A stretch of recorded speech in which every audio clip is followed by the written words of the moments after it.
मेरी बहनों और भाइयों, अस्सलाम वालेकुम। आज की वीडियो में मैं आपका इशारा डिप्रेशन की तरफ दिलाना चाह रही हूँ कि डिप्रेशन क्या है और हम इस पर कैसे काबू पा सकते हैं, हम इसको कैसे भगा सकते हैं। डिप्रेशन, एंजाइटी ये नाउमीदी से जन्म लेती है। जिस तरह जिस्मानी बीमारियाँ हैं, नज़ला है, ज़ुकाम है, बुखार है, तो ये एक ज़हनी बीमारी है जो इंसान को तब लाहक होती है जब वो अल्लाह ताला से नाउम्मीद हो जाता है। और जब ये इंतहा तक पहुंचती है तो ये आपकी सोच से इंतहा तक जा पहुंचती है। और जब तक इंसान ये इंतहा तक जा पहुंचती है तो इंसान ये सोचता है कि उसका ज़िंदा रहने का कोई मकसद नहीं है, उसको मर जाना चाहिए। उसके होने या ना होने से किसी को कोई फ़र्क नहीं पड़ता। ये नाउम्मीदी की इंतहा है। और नाउम्मीदी जो है वो कुफ्र है। अल्लाह ताला ने इंसान को बेमकसद पैदा नहीं किया। अल्लाह ताला का इरशाद है, वमा खलक़तुल जिन्न वल इंसु इल्ला लियाबुदून, कि और हमने जिन्नों और इंसानों को अपनी इबादत के लिए पैदा किया है।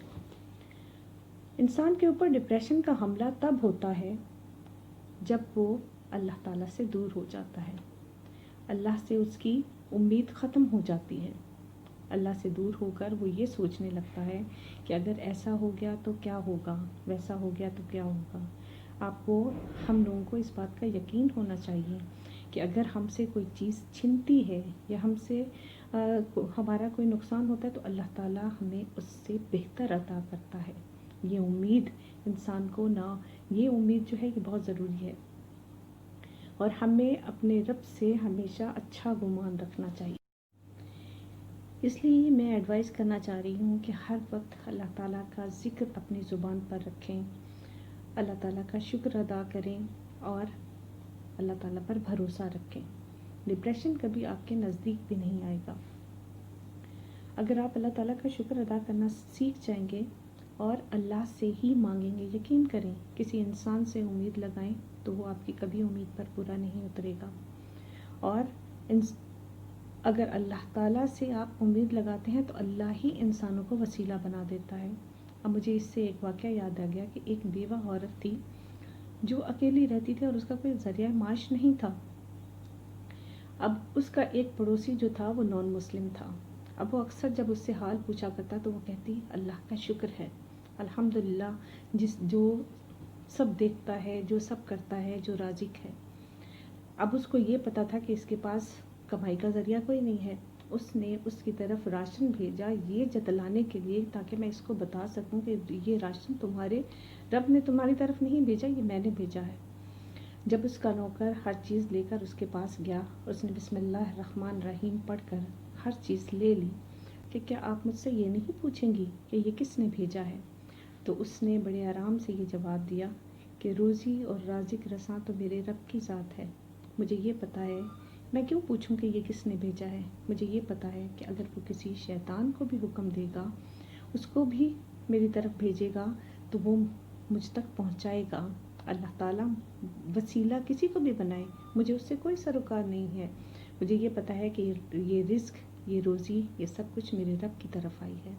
अब ये भरोसे का और तवक्ल का लेवल देखें कि उस औरत को इस चीज़ पर भरोसा था, इस बात पर यकीन था कि मेरे रब ने मुझे भेजा है। अगर हम इस तरह का भरोसा और यकीन सीख जाएं तो डिप्रेशन हमारे करीब नहीं आएगा। हमें अपने रब से हर वक्त अच्छे की उम्मीद रखनी चाहिए। चलिए, आज मैं आपको बहुत ही मज़ेदार फ़िश बनाना सिखाऊंगी। तो चलिए चलते हैं अभी हम लोग अपनी नई रेसिपी की तरफ। अस्सलाम वालेकुम। आज मैं बहुत ही मज़ेदार फ़िश बनाने लगी हूँ। तो ये आप इसकी इंग्रेडिएंट्स देख लें। ये शहरी फ़िश है जो हम लोग लेकर आए हैं। इसको अच्छी तरह से मैंने सिरके के साथ धोकर और इसको इस तरह से मैंने 3-3 कट लगा दिए हैं दोनों साइडों में। अब इसके अंदर जो मसाला पड़ेगा वो मैं अब आपको दिखा दूँ। ये रेड चिल्ली पाउडर, थोड़ी सी हल्दी, काली मिर्च पिसी हुई और नमक, ये ज़ीरा पाउडर है, साथ में गरम मसाला, ये सूखा धनिया पिसा हुआ, कुटा हुआ बल्कि, और ये हमारे पास अजवाइन है। पिसी हुई अजवाइन, बल्कि उसको हमने थोड़ा सा कूट लिया है। और ये मेरे पास लहसुन, अदरक और हरी मिर्चों का पेस्ट है। इसके साथ ये 3 टेबलस्पून हम लोग लेमन का जूस डालेंगे और 2 टेबलस्पून बेसन है। अब मैं इन सारी चीज़ों को मिक्स करूंगी।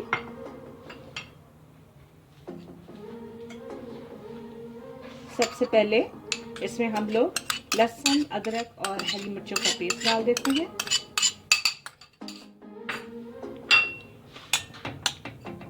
अजवाइन,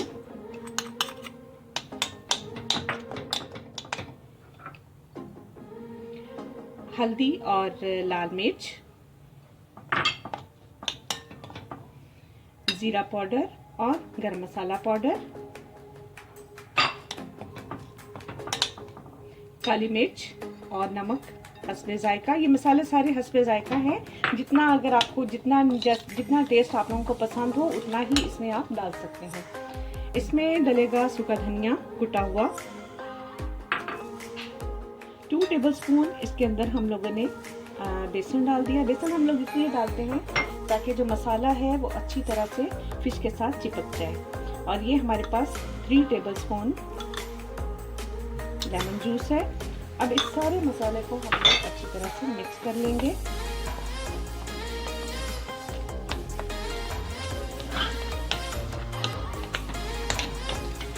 ये ड्राई मसाला, इस तरह का मसाले का इसका पेस्ट बन जाएगा। ये बिल्कुल पानी की तरह नहीं होना चाहिए।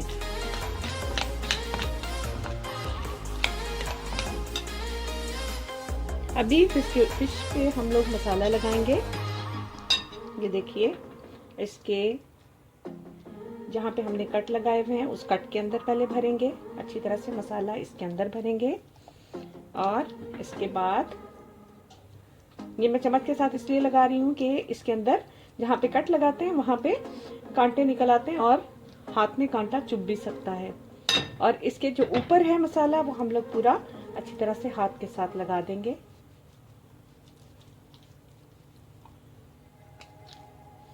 तो मैंने फिश को अच्छी तरह से धो लिया है।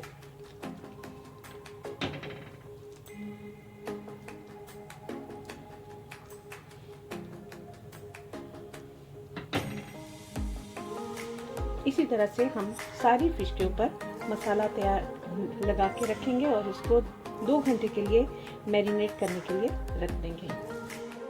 ये फिश मैरिनेट हो चुकी है। अभी हम इसको ग्रिल करेंगे। मुझे इसको फ्राई नहीं करना क्योंकि फ्राई जो फिश है वो मुझे हैवी फील होती है और मुझे बहुत ही लाइट फिश बनानी है। तो ये देखिए, मैंने चूल्हे के ऊपर ये ग्रिल रखी है। इस ग्रिल के ऊपर मैं फॉइल पेपर रखूंगी और फिश के फॉइल पेपर के ऊपर पूरा ऑयल लगा दिया है ताकि हमारी जो फिश है वो इसके साथ चिपके ना और उसके ऊपर से मसाला जो है वो रिमूव ना हो जाए।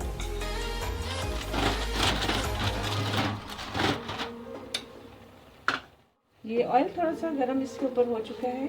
अब मैं इसके ऊपर फिश जो है वो रख दूंगी। फिश में मसाला बहुत अच्छी तरह से जा चुका है।